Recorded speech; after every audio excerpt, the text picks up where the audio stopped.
Signore e signori, buon pomeriggio.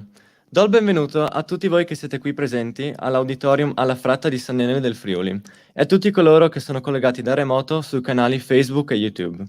Questo pomeriggio è nostro gradito ospite al Festival Costituzionale il prof. Mauro Barberis, che a nome dell'Associazione per la Costituzione ringrazio per la partecipazione. Il professor Barberis è ordinario di filosofia del diritto all'Università degli Studi di Trieste. Ha pubblicato oltre 300 lavori scientifici ed una ventina di libri, di cui l'ultimo si intitola Come Internet sta uccidendo la democrazia. Oggi il professore ci parlerà della libertà d'espressione come pretesto e di Internet e del primo emendamento, di come Internet si sia sviluppato selvaggiamente negli Stati Uniti e poi sull'intero pianeta, sotto la protezione del primo emendamento, il quale tutela una libertà d'espressione quasi illimitata. Ricordo che il professor Barberis parlerà per circa 40 minuti, al termine dei quali ci sarà la possibilità, sia per coloro che sono qui presenti, sia per coloro che sono collegati dalle dirette, di proporre delle domande, intervenendo direttamente o digitando un commento. Ricordo inoltre che alle domande il relatore darà risposta per 5 minuti, poiché dovremo tassativamente chiudere l'incontro alle 6:20.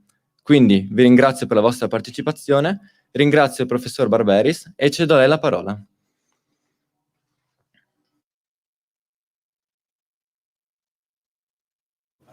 Non si sente, è in muto.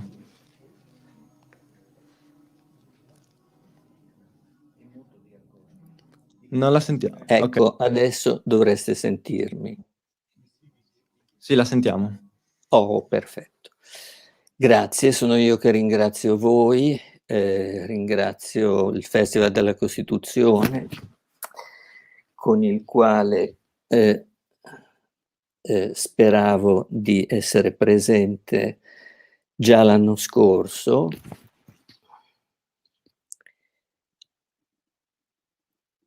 Qualche problema col microfono, e ringrazio in particolare Paolo Mocchi, che mi è stato vicino non come un organizzatore, ma come un amico.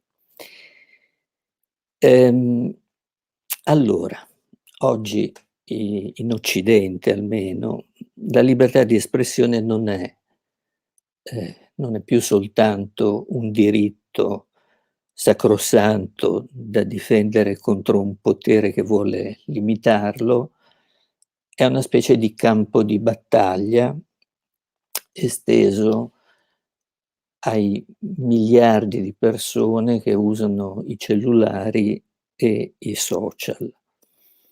È una lotta quotidiana per far emergere ciò che veramente conta e che invece è sovrastato da pubblicità palese od occulta, da propaganda politica, distrazione di massa, moralismi vecchi e nuovi.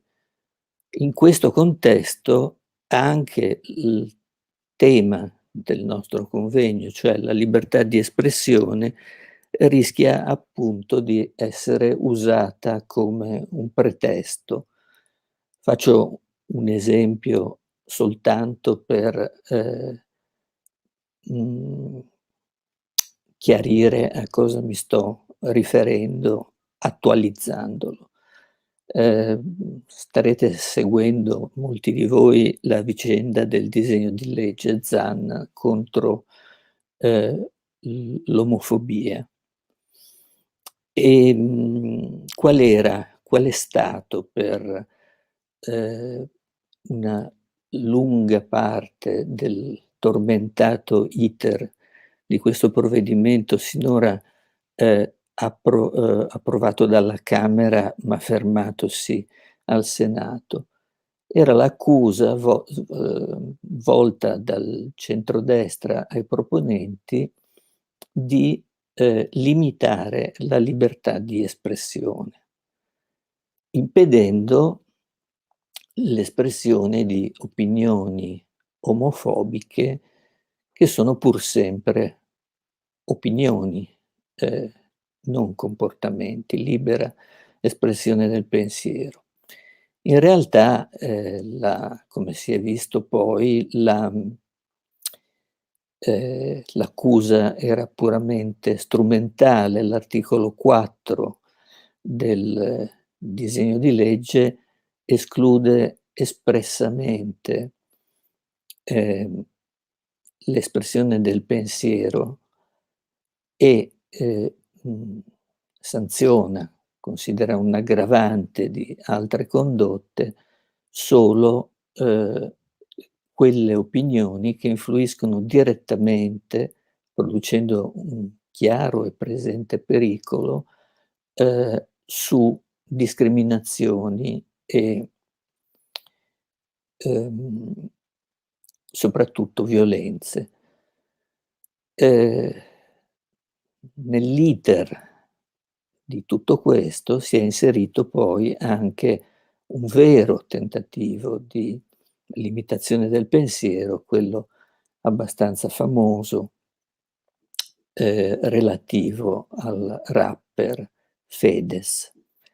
Quello di cui invece, vorrei parlarvi oggi più sistematicamente è, ehm l'uso della libertà di espressione come pretesto, ehm, fatto sistematicamente, quasi senza accorgersene, negli Stati Uniti sotto l'impero, di 2, mhmm, rispettivamente principi e regole, legali. Il primo principio è, il primo emendamento. Il primo emendamento alla Costituzione federale statunitense, risalente l'emendamento al 1791,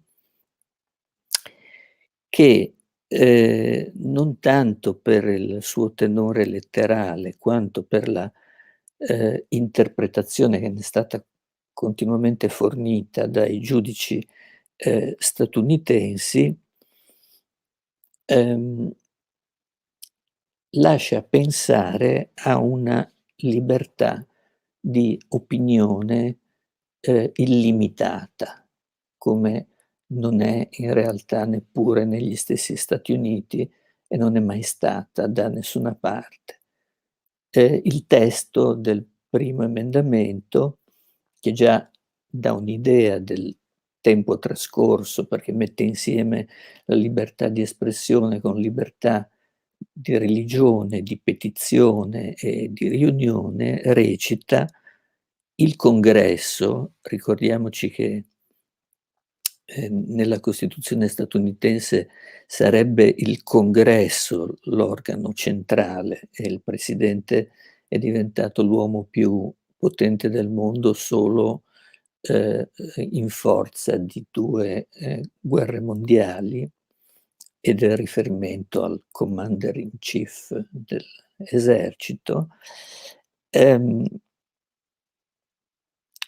Dicevo, il testo, recita: "Il Congresso non potrà fare alcuna legge per il riconoscimento di qualsiasi religione o per proibirne il libero culto o per limitare la libertà di parola o di stampa, ehm, freedom of expression o anche free speech è il termine che viene usato a questo proposito, oppure i diritti di riunione e di petizione.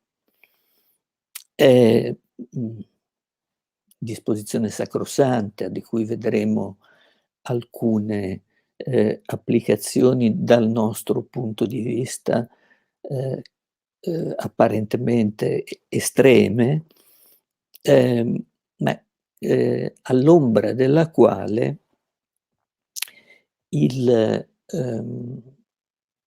l'industria digitale, ehm, ha potuto diventare in modo incontrollato la punta di diamante del capitalismo statunitense e, ehm, la, ehm,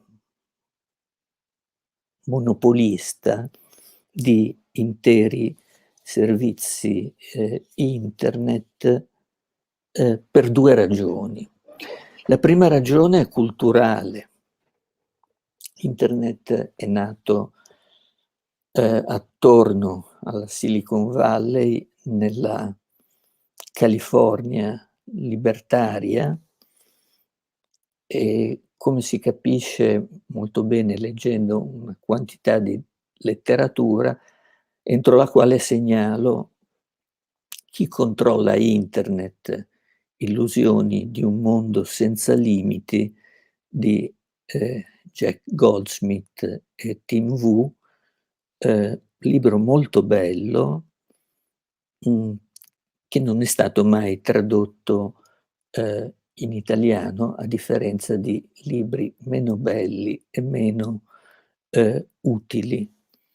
Il libro racconta appunto la parabola delle prime piattaforme digitali come Yahoo e Google, che con quest'idea del mondo senza limiti si sono espanse sul pianeta sinché hanno incontrato i loro limiti, per esempio le leggi francesi contro il commercio di cimeli nazisti, e soprattutto hanno incontrato la censura cinese, con la quale hanno immediatamente trovato un accordo per non perdere il mercato cinese. Si dice che i router più efficaci nella censura siano forniti da un'altra casa madre californiana, la Cisco System. La seconda ragione è forse più interessante ed è giuridica. È il fatto che la libertà di espressione nella Costituzione statunitense, come tutti gli altri rights, tutti gli altri diritti, è garantita contro lo Stato, quello che negli Stati Uniti si chiama government, ovvero un diritto che appartiene al people, dove people significa non solo il popolo, ma tutte le singole persone, contro il governo, inteso in questo senso lato, il cui cuore era proprio il congresso, a cui il primo emendamento vieta di fare leggi che limitino la libertà di espressione. Con questo paradosso che il governo non può limitare la libertà di espressione, mentre i privati sì. Cioè le grandi piattaforme digitali in forma contrattuale possono limitare mhmm la libertà di espressione individuale, anche se tendenzialmente non lo fanno mai, perché normalmente più uno si esprime in internet in modo menzognero, che incita all'odio ed è politicamente scorretto, e più traffico produce. Quindi la censura non sta neanche negli interessi dei giganti del digitale. Questo spiega un po' la vicenda di Trump, che al quale a un certo punto, dopo il caso Floyd, a cui ricorrenza risale a pochi giorni fa, e soprattutto dopo l'assalto a Capitol Hill, è stato bandito, gli è stato tolto definitivamente l'account da Twitter a vita, mentre Facebook, come sempre più equilibrato e più attento al suo alla sua gallina dalle uova d'oro, ehm, ehm, considererà la questione, tra 6 mesi. Qualcuno in Italia, tanto per non fare nomi, Massimo Cacciari, ha ehm, commentato: "Non sta né in cielo né in terra che, padroni privati della comunicazione censurino il presidente degli Stati Uniti". In realtà questo è perfettamente nella logica del primo emendamento, che è rivolto essenzialmente contro il governo. La vera domanda che ci si doveva porre, semmai, era un'altra: come per un decennio, un personaggio come Trump abbia potuto impazzare sui social, diventando quello che è diventato, violando sistematicamente le condizioni contrattuali dell'accesso ai social. Vero che, come dire, non ce ne accorgiamo granché neppure noi, quando accediamo a un social non andiamo a vedere, i limiti d'uso del mezzo, ma tant'è, la cosa resta, pur sempre, sorprendente. Ehm Nel conflitto tra Trump e i social è emersa la seconda, meno nota, disposizione legale che, ha fatto la fortuna del digitale. La sezione 230 del Communication Decency Act, ehm, del 1995, una delle prime leggi approvate dal Congresso per regolare Internet ai suoi albori, rivolta contro la pornografia in rete, ma che alla sezione 230 recita: "Nessun fornitore o utente di un servizio informatico interattivo dovrà essere trattato come l'editore o il responsabile di qualunque tipo di informazione pubblicata da un soggetto terzo". In realtà ci sono dei limiti relativi al copyright, ma questa è una disposizione di privilegio nei confronti, ad esempio della stampa, ehm, tanto che qualcuno ha chiamato questa disposizione le 26 parole che hanno creato, internet.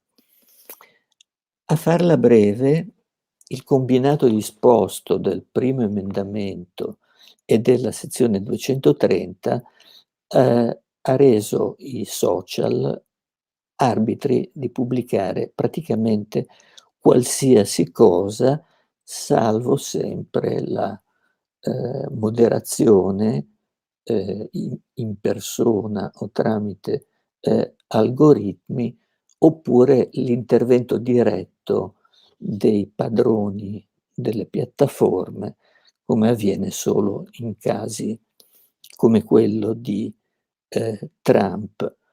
Mhmm, Questo fa sì che,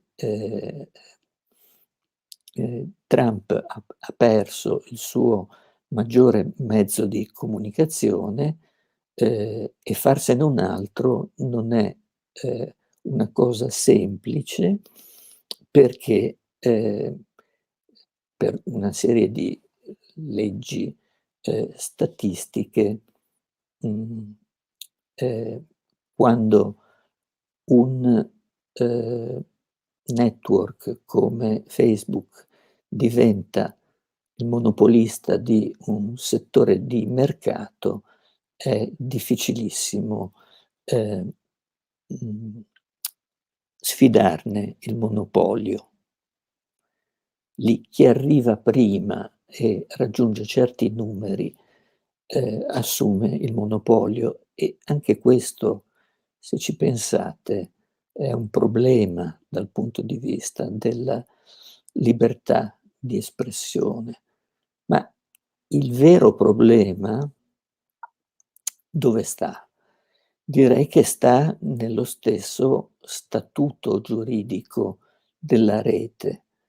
Un sistema di comunicazione che coinvolge ormai la metà del genere umano e dal quale dipende il funzionamento dell'intelligenza, artificiale, che diventerà sempre più importante, può ancora essere, considerato come uno spazio privato, oppure, come pensava Stefano Rodotà, dovrebbe essere considerato, un bene comune o almeno essere soggetto a un controllo pubblico, neutrale. Ehm, Parlare di neutralità a proposito della rete, è equivoco, ha un senso tecnico che riguarda soprattutto i mezzi, le reti, i cavi, la tecnologia che, deve essere soggetta al principio di non discriminazione, cioè non deve, essere tale da favorire, una piattaforma o degli utenti rispetto ad altri. Ha un senso, ehm, diciamo così, cognitivo, espresso dalla prima legge di Kranzberg sulla, comunicazione che dice, "La tecnologia non è né buona né cattiva, ma non è neppure neutrale." Ehm, Non è affatto un caso che, il populismo, parola che sin qui sono riuscito a non pronunciare, è nato prima sulla televisione e nel 2016 ha raggiunto il potere tramite internet, anche se ovviamente ci sono molte altre, ragioni. Evidentemente, parliamo di neutralità in un terzo senso ancora tutto, normativo e che è il più interessante di tutti. In che senso, internet, deve essere neutrale, dovrebbe essere neutrale, ma non può esserlo. Ma semplicemente perché, sarebbe ehm, è ormai qualcosa di più di uno strumento. È questo è più o meno l'obiettivo degli studi che vorrei continuare a fare su questo tema, è un ambiente, vitale, è un autentico ecosistema, di Homo sapiens nel terzo millennio dell'era cristiana.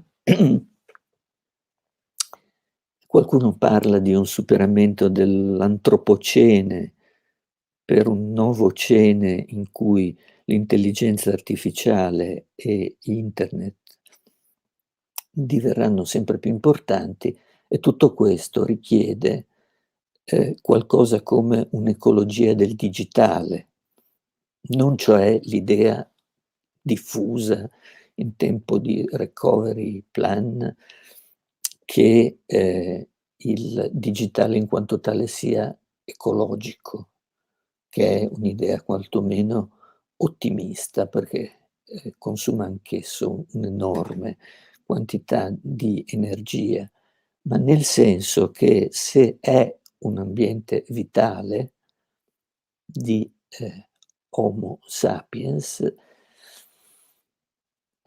richiede un'ecologia del digitale, una, regolamentazione, della rete che non può, ridursi al all'autoregolamentazione di internet, delle grandi piattaforme, che è arrivata al suo capolinea probabilmente con la vicenda di Donald Trump, naturalmente non può essere in Occidente, nelle democrazie liberali, rappresentative, pluraliste e costituzionali, ehm, il controllo assoluto dei media che c'è in Cina e rispetto al quale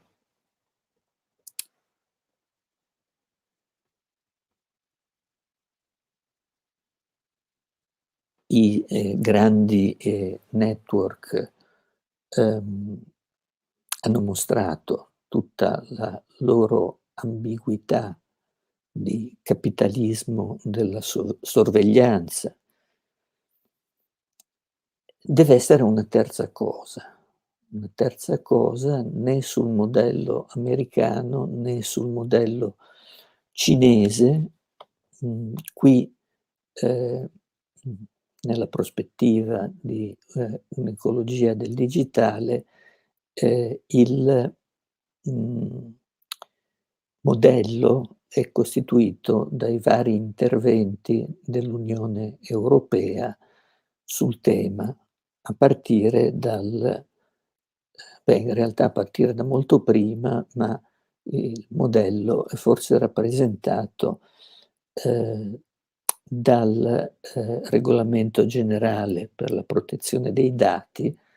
Ricordiamo, i dati sono il petrolio, l'oro nero, della industria del digitale che, è diventata il la parte più redditizia del capitalismo, globale, proprio sfruttando, i dati che, senza accorgercene, rilasciamo in rete. I dati personali erano al centro anche erano già, nella formulazione della Carta di Nizza, la Dichiarazione dei diritti dell'Unione Europea, a cui aveva lavorato personalmente, Rodotà, ed è questo, il punto di, maggiore, attenzione. Vorrei concludere, perché è tempo, mi sembra, anzi se qualcuno mi comunica quanto tempo, ho ancora, facendo, 3, osservazioni. La prima, realistica. Come ho già anticipato sin dall'inizio, la libertà di espressione non è mai stata illimitata, neppure in Occidente e meno che mai negli Stati Uniti. Anche sotto la vigenza del primo emendamento, se andate a vedere la voce di Wikipedia intitolata United States Free Speech Exceptions, trovate elencate un po' alla rinfusa 9, non meno di 9 eccezioni al free speech, che vanno dall'incitamento diretto alla violenza, alle false affermazioni di fatto che non sono tutelate, all'oscenità, alla pedopornografia, alle minacce al Ancora presidente. alcuni minuti, professor Barberis, 5 minuti circa prima delle domande. Perfetto, finisco prima. Seconda osservazione, contrariamente all'interpretazione standard del primo emendamento e della sezione 230, gli attentati alla libertà di espressione non vengono solo dagli stati, i monopolisti della forza, ma anche dai privati e in particolare dalle aziende digitali monopolisti mondiali di interi servizi internet. Dirò di più, a me sembra che condotte discriminatorie e violente, che porterebbero alla responsabilità civile e anche penale fuori da internet, dovrebbero essere punite a maggior ragione se svolte su internet con un'audience potenzialmente illimitata. Terza osservazione, riprendendo l'esempio del disegno di legge Zan da cui eravamo partiti, deve essere chiaro però, e qui rientro, diciamo così, in quello che immagino sia il mood, il clima culturale e politico del nostro convegno, del nostro festival, dal quale mi sono un po' allontanato, che a essere punite non possono essere mere espressioni del pensiero, neanche quando sembrino incitare all'odio, se non alle condizioni dell'articolo 4 del disegno di legge Zan, cioè esclusivamente quando sono suscettibili di produrre come loro conseguenza diretta discriminazioni e violenza. C'è un esempio molto famoso nel diritto statunitense che come sapete è in gran parte, in una parte importante giudiziale, la decisione Brandenburg versus Ohio del 1969, in cui la progressista Corte Warren, la stessa corte che mise fine alla discriminazione razziale scolastica e sancì in Roe versus Wade il diritto di aborto, assolse un capo del Ku Klux Klan che aveva fatto la sua bella manifestazione con tanto di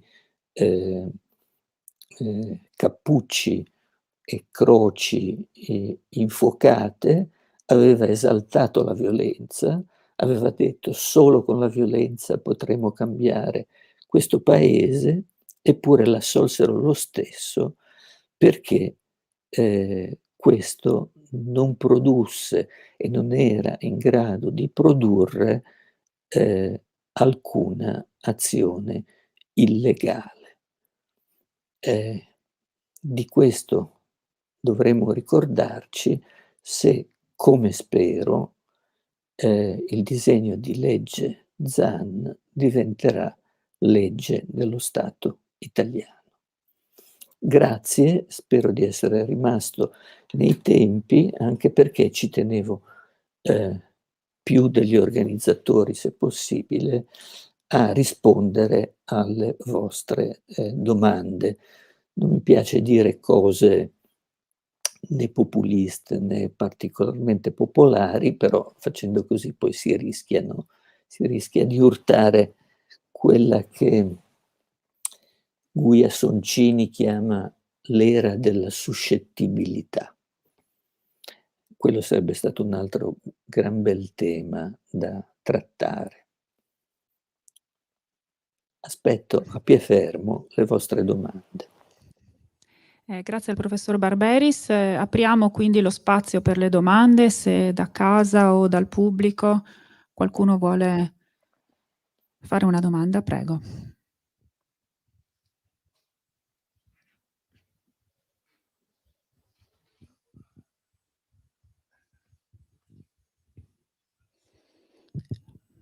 Paolo.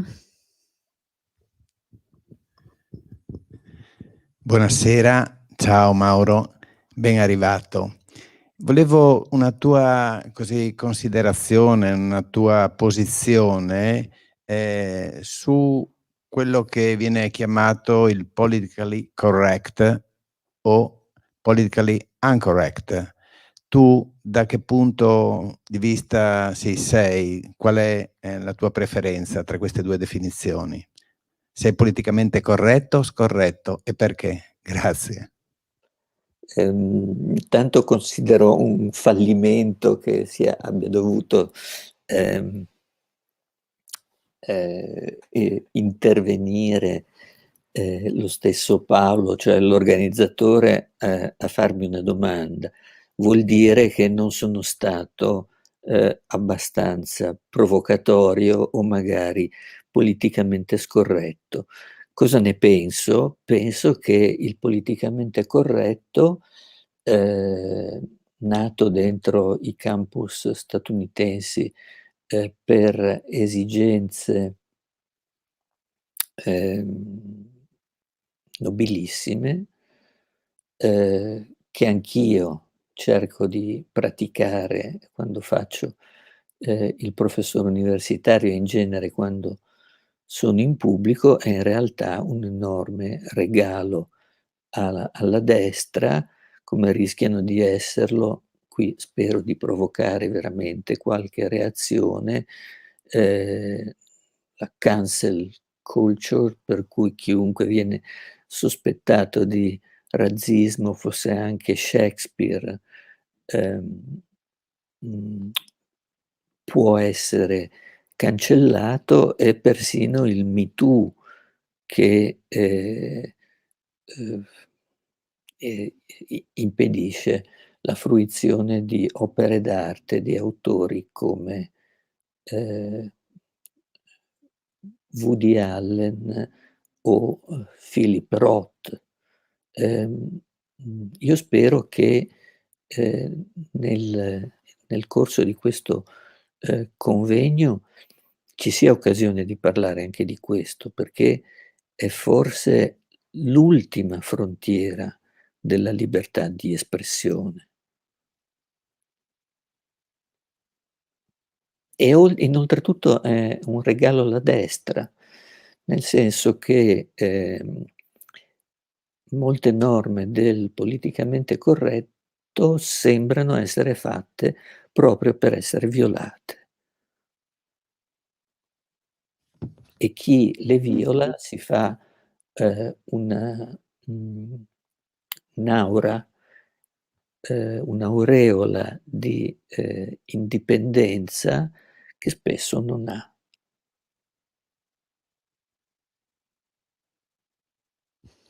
Grazie professor Barberis. Se ci sono altre domande, se no ecco, arriva una domanda dal pubblico.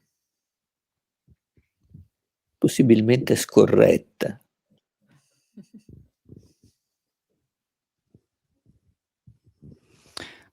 Buonasera professore, un piacere vederla. Ho partecipato a un corso di parole ostili, manifesto della comunicazione non violenta, non so se lo conosce, che ho trovato un'iniziativa favolosa per aiutare soprattutto i ragazzi poi l'anno della pandemia li ha fatti stare molto in rete, più del necessario, a usare la testa in rete, a capire dove sta il giusto, dove sta lo sbagliato, cos'è vero, cosa non è vero, cosa è giusto condividere, cosa è giusto non condividere, perché ha senso condividere, perché ha senso mettere il like o non mettere il like. E frequentando questo corso, probabilmente perché non ero in rete e non lo sono, ho scoperto un mondo terribile e devo dire veramente molto pericoloso.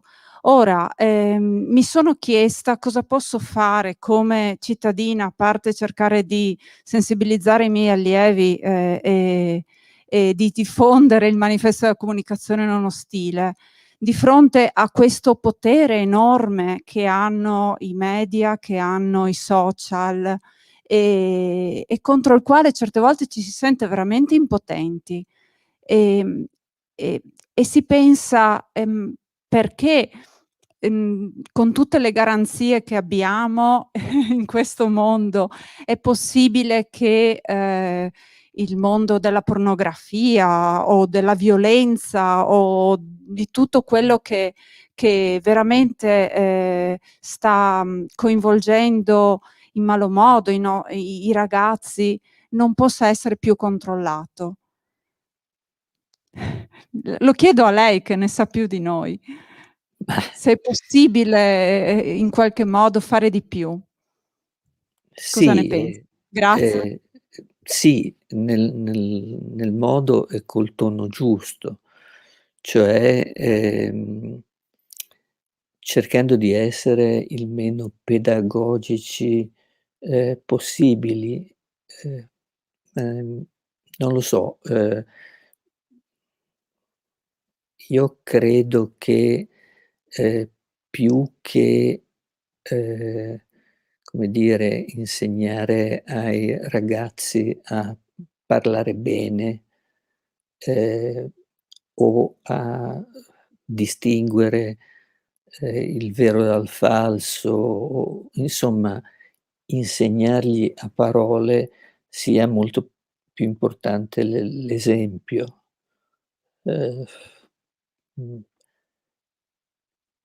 Io ho 2 figli che parlano, come dire, come portuali del porto, di Genova, ma, perlomeno, ehm, credo che siano capaci di distinguere tra ehm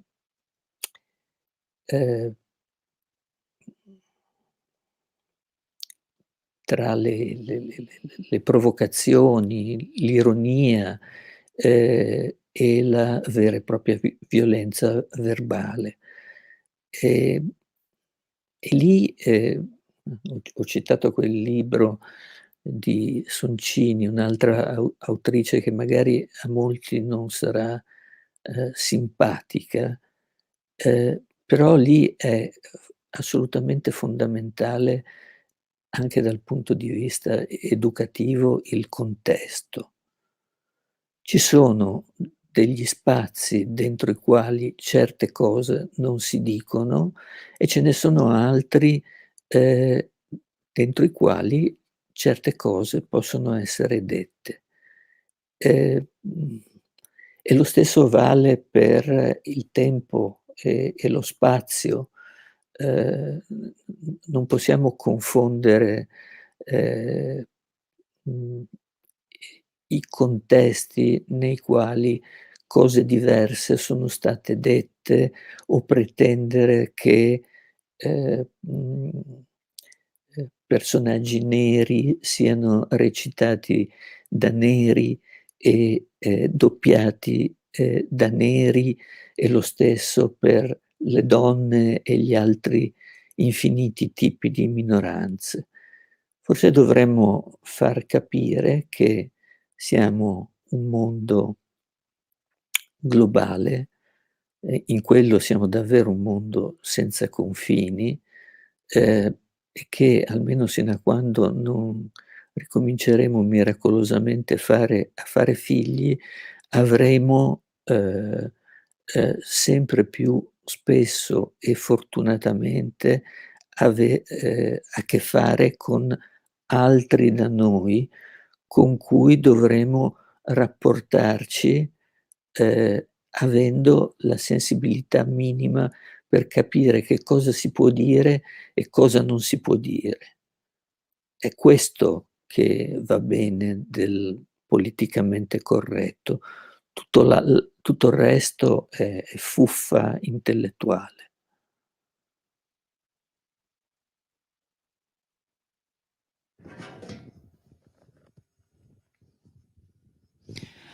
Grazie, rinnovo i ringraziamenti a nome dell'associazione al professor Barberis, che saluto, e do appuntamento al prossimo incontro alle 18:30 con Boris Aretsky, Veronika Grishkova ed Ekaterina Ziuziuk, che ci parleranno dei metodi di persecuzione dei giornalisti in Bielorussia. Grazie ancora a voi e